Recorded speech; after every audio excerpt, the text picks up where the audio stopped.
다니엘 1장 8절만 함께 읽도록 하겠습니다.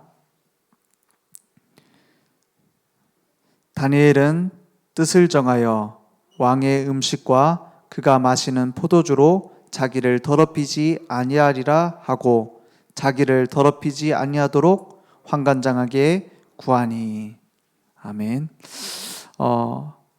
이번 1월부터 2월까지 하나님이 계속 주시는 말씀이 있습니다. 하나님께서는 오늘 다니엘이 가지고 있었던 믿음처럼 분명히 만약에 혹시라도 다니엘이 여기 절하면 구원 못 받았을까요? 절했다면 구원 못 받았을까요? 아니죠. 예수 믿으면 구원 받는 건데 우상 숭배 앞에 절했다고 해서 구원 못 받는 게 아니죠. 예수 믿으면 구원 받습니다. 그런데 다니엘은 생명 걸고 우상 숭배 음식을 먹지 않겠다 그랬어요. 오늘 하나님께서 가장 원하시는 게 뭡니까? 저는 이 시간에 설교할 시간이 아니고 진짜 무엇을 붙잡고 기도해야 될 것인가, 이걸 마음과 중심으로 확인해야겠습니다. 다니엘이 왜 우상 숭배의 음식을 먹지 않겠다고 했느냐? 뜻을 정했다 했어요. 우리에게 혹시 현실에 타협해야 될 일들이 혹시가 아니라 사실 많습니다. 우리가 회사에서 혹은 또 사업을 하면서 모든 현장에서 이렇게나 우상 앞에 절하는 것만큼 세상 앞에 절해야 될 일들이 많아요. 그때마다 우리는 뭘 붙잡아야 됩니까? 뜻을 정하여. 누구 앞에서요? 하나님 앞에서 기도를 시작하는 겁니다. 올해 2022년 1월 첫 주 때 누가 나왔냐? 거라사 지역에 군대 귀신 들린 자가 있었습니다. 그 군대 귀신 들린 자가 그 안에 어마어마한 군대가 들어가 있어요. 예수 그리스도 만나는 순간 해결됐습니다. 그게 뭐냐? 우리의 정체성입니다. 예수 믿는 그 순간 우리는 달라졌습니다. 그래서 뭐라고 했냐? 집으로 돌아가서 미션을 가지고 살려라 그랬어요. 훈련 받지 않았는데요. 전도훈련 몇 달 받지 않았습니다. 그 즉시 예수 믿는 그 순간 우리의 정체성은 전도자입니다. 어떤 단체에서는 제자는 훈련으로 만들어진다고 말해요. 물론 제자가 있으면 훈련을 해야 됩니다. 근데 복음 전할 수 있는 자는 훈련 받지 않아도 생명 가진 자면 누구나 할 수 있습니다. 우리를 그런 전도자로 부르셨어요. 그래서 신앙생활 가면 갈수록 간단해집니다. 복음의 비밀 누리면 끝입니다. 복잡할 게 없습니다. 사건 일어났다, 복잡할 게 없습니다. 복음의 가치 누리면 됩니다. 복음 전달하면 됩니다. 복음이 증거되면 됩니다. 그게 우리에게 주신 축복입니다. 그래서 둘째 주에는 이렇게 말씀 주셨습니다. 현장에 12제자를 파송하셨어요. 많은 능력을 가지지 않았는데요. 아직 대단한 걸 갖지 못했는데요. 기도도 못하는데요, 쉽게 말해. 근데 뭘 가지고 오라고 했습니까? 모든 걸 고치고 살릴 수 있는 권능을 너에게 줬다 그랬어요. 그래서 어떻게 해요? 출발해라. 시작해라. 너의 능력을 갖춰서 할 수 있겠느냐? 할 수 없습니다. 그래서 뭐예요? 그리스도로 시작하는 겁니다. 우리가 위대한 사람이 되어져서 전도할 수 없습니다. 위대한 사람이 돼서 신앙생활하는 게 아니잖아요. 우리는 은혜로 구원받아 은혜로 살아가는 자입니다. 그래서 현장 살리는 응답, 237 나라의 복음 전하에 살리는 순례자로 우리를 부르셨다.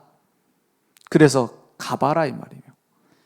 그리고 셋째 주에는 십자가를 지고 예수님만 따르는 순례자의 축복, 주는 그리스도시요 살아계신 하나님의 아들이십니다 고백한 자 즉시 십자가 지고 가라. 저는 계속 연결되는 거 있죠. 네가 뭘 갖출래? 네가 뭘 할 수 있겠니? 너는 구원받은 하나님 자녀다. 걱정하지 말고 언약 붙잡고 가라는 겁니다. 걱정하지 말고 언약 붙잡고 현장 살리라는 거예요.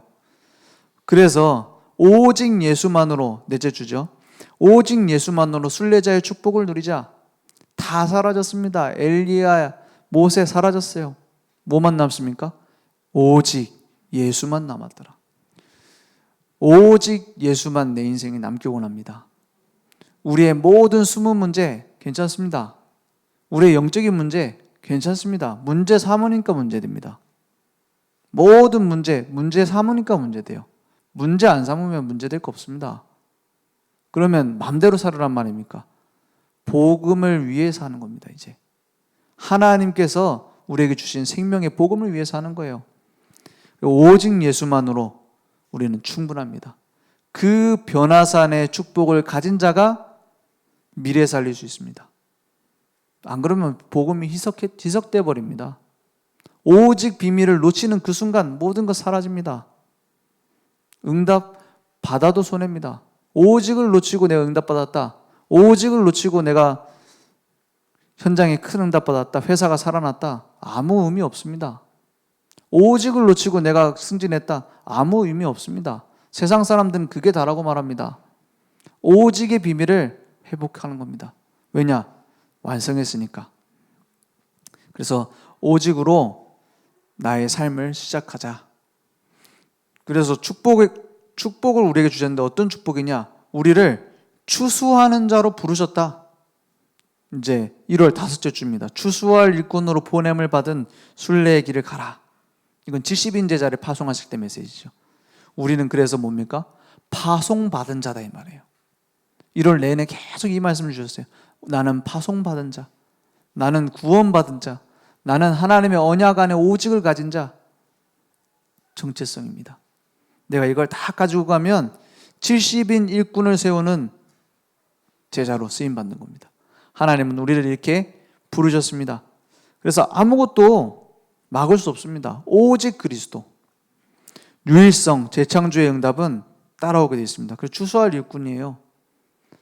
나중에 추수할 일꾼이 되는 게 아니라 우리를 그렇게 부르셨다니까요. 그래서 순례의 길, 2월 첫째 주죠. 순례의 길로 가서 너도 이와 같이 하라. 누구한테 하신 말씀이게요? 누굴 만났어요? 악독한 강도 만난 자. 강도 만난 자가 누굴 통해서 삽니까? 선한 사마리아인을 만났어요. 이 선한 사마리아인은 누굴 얘기합니까? 우리의 이웃이라 했는데 우리가 강도 만나 죽을 수밖에 없는 상황 속에 누가 구원해 주셨어요? 그냥 내가 뭘 줘서 구원받은 것이 아니라 은혜로 날 건져내 주셨어요. 너도 이와 같이 은혜를 전달하라는 거예요. 뭘 받아서 전도하는 게 아닙니다. 현장에 은혜를 구하는 자 너무 많습니다. 우리는 강도 만났다 전도자로 된 순례자입니다. 그게 우리 정체성입니다. 그래서 2월 13일, 2월 둘째 주부터는 이제 그 전까지 계속 정체성 중심으로 말씀 주셨으면 이제 시작됐습니다. 뭘 하라고 하시냐? 기도하라는 거예요. 네 정체성을 진짜 언약으로 깨달았으면 이제 기도 시작해라. 어떤 기도입니까? 오직으로 집중하는 순례자의 축복을 시작해라. 마르다와 마리아 기억하십니까? 마르다는 분명히 자기가 전도자인 걸 알면서도 은혜 받아야 된다는 걸 알면서도 삶의 그 예수님을 위해서 많은 분주한 걸 하다가 놓쳐버렸어요. 우리도 잘못하면 일꾼이 그랬을 수 있습니다. 은혜 놓치면 안 돼요. 그거는 일하지 말란 말이 아닙니다. 우리 전도하지 말란 말이 아닙니다. 우리 전도자로 불렀는데 전도 안 하면 되겠습니까? 중요한 건 하나님이 나를 부르신 은혜부터 회복해야 된다. 그게 예배 아닙니까? 예배부터 드려야 됩니다. 내가 그리스도 안에서 전도자로 부름 받았으니 예배부터 회복해라. 다른 거 붙잡지 말고 뭔가 좋은 방법 하지 말고 어떻게 하면 되겠습니까? 하지 말고 내가 전도자로 부름 받았으면 예배부터 회복해라. 현장 살리는 것부터 하는 게 아니라 전도하는 것부터 시작하는 게 아니라 내가 막 일을 잘하는 것부터 시작하는 것이 아니라, 막 교회 살리는 것부터 시작하는 것이 아니라 예배부터 똑바로 드려라. 그때 기도는 시작됩니다. 그래서 오직 기도와 집중으로 떠나는 순례의 길, 2월 셋째 주 때 말씀 주셨습니다. 오직 기도로, 오직 집중으로, 거기에 대한 틀까지 다 말씀 주셨어요. 올바른 구원받은 자의 축복 속에 먼저 시작해야 된다. 그래서 우리에게 올바른 뭡니까? 하나님 말씀 따라가는 흐름을 가지고 기도해라. 그리고 하나님께 집중하면 치유되어지고 미래가 보인다. 기도에 대해서 말씀하셨어요. 그리고 집중, 복음의 가치관이 내게 딱 세워지면 나머지는 따라옵니다. 구원의 확신, 구원의 가치를 알고 그걸 누리고 감격하고 전달할 수 있는 생명력이 넘치고 영성이 회복되고 증인의 틀은 되어집니다. 이게 집중이라고 말씀하셨어요. 그래서 우리가 내가 누군지 깨달았으면 예배 속에서, 기도 속에서 은혜 받고 시작하자. 그래서 지난주 말씀에 그러면 영적 분별력을 상실한 시대에 우리는 하나님 나라를 이루는 현장을 정복하는 기도를 시작하자. 예배 그리고 나 홀로의 집중이 시작됐다면 현장을 정복하는 기도 속에 들어가자. 이렇게 2022년 말씀 주셨습니다. 더 보탤 것도 없습니다. 내가 무엇을 해야 될 것인가? 답은 이미 나왔습니다. 그러면 우리 랩런트들 예전에 리더 수련회 하면 질문을 받았어요. 질문 받을 때 뭐 했냐? 뭐 공부랑 훈련을 어떻게 병행해야 됩니까? 이런 질문들 하잖아요. 그런데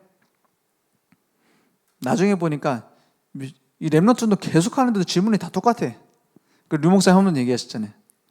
메시지로 답을 다 주는데 그리고 일일이 거기에 대해서 대답하는 게 랩런트 전도하기잖아요. 그걸 메시지도 따로 편집해갖고 만들어서 주는데도 안 하는 것은 기도 안 하기 때문이다. 이렇게 말씀하시더라고요.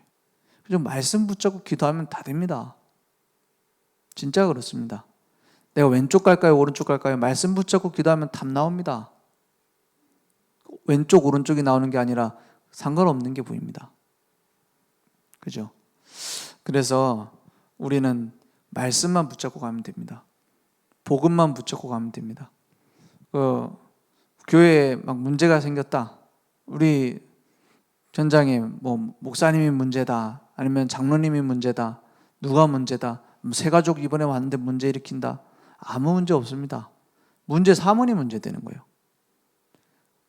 한 가지만 선택하면 됩니다. 복음을 위한 것이 무엇일까? 점점 쉬워진다니까요. 신앙생활 30년, 40년 했는데 점점 교회 가는데 복잡한 생각이 든다. 주일날 예배드리러 가는데 오늘 누굴 만나지? 누굴 만나서 이 얘기를 하지? 하는데 그게 복음 아니면 어떻게 됩니까? 하나님 말씀 다른 거 막 내가 억울한 거 내가 가지고서 전달하면 어떻게 됩니까? 나도 죽고 다 죽어요. 그래서 우리에게 말씀 주셨습니다. 원 메시지라는 말이 무슨 말입니까? 강단 말씀입니다. 근데 정확하게 말하면 강단 말씀이 아닙니다. 하나님의 말씀입니다. 그죠? 예전에 제가 신학교 다닐 때 랩런트 신학교 출신이거든요. 참 좋은 출신이죠. 그죠? 신학교 다니는데 막 캠프 내보내고 하는 학교인데 얼마나 좋습니까? 근데 캠프를 하는데 캠프를 인도하시는 목사님이 학기마다 조금씩 바뀌었어요. 그러니까 학생들이 지금 다 거의 뭐 목사님 되고 이렇게 했겠죠.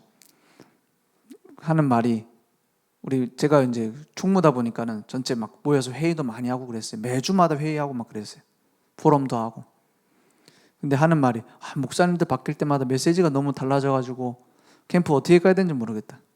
이런 의견들이 많이 나오더라고요. 근데 그때 그 얘기를 듣고 캠프 인도하시는 목사님이 이렇게 얘기를 하는데 참 맞다는 생각이 들어요. 그게 중요한 게 아니다. 하나님이 너에게 어떤 캠프를 주시는가가 중요하다. 맞잖아요. 막 강단 말씀 듣는데 이게 내게는 위로가 안 되고, 참 내 마음속에 위로가 되고, 내 마음속에 탁 맞다는 생각이 들고, 이건 좀 아닌데라는 생각이 들고, 중요하지 않습니다. 하나님이 나에게 뭐라고 말씀하시는가, 그게 답니다. 그걸 어떻게 찾습니까? 기도하는 사람만 찾을 수 있습니다. 기도하는 사람만 내 기준을 넘어설 수 있습니다. 기도하는 사람만 내 체질을 넘어설 수 있습니다. 이거 못 넘어서가지고 말씀도 내 맘대로 붙였잖아요. 그래서 오늘은 금요기도에 말씀 제목 없습니다. 뜻을 정하자. 진짜 내가 말씀 흐름 타는 뜻을 정하자. 하나님이 내게 뭐라고 말씀하시는지 귀 기울이는 틀을 정하자. 그거 안 되면 목사님도 무너집니다. 그거 안 되면 장로님도 무너집니다. 그거 안 되면 다 무너집니다. 그래서 이 시간 좀 말씀 붙잡고 기도하겠습니다. 정말 나를 전도자로 부르셨다면, 하나님의 언약이 그게 사실이라면 오늘 하나님과 통하는 기도가 회복되게 해달라고. 그래서 내 그동안의 체질이 있었다면 그게 바뀌는 것은 하나님 시간표입니다. 그거 내려놓고 뜻을 정하게 해달라고. 오직 언약만 붙잡기 원합니다. 오직 교회 살리고 렘넌트 살리고 우리 목사님과 함께 원팀 되어져서 현장 정복하기 원합니다. 그런 중심으로 먼저 기도가 시작되어지는 시간 되겠습니다. 함께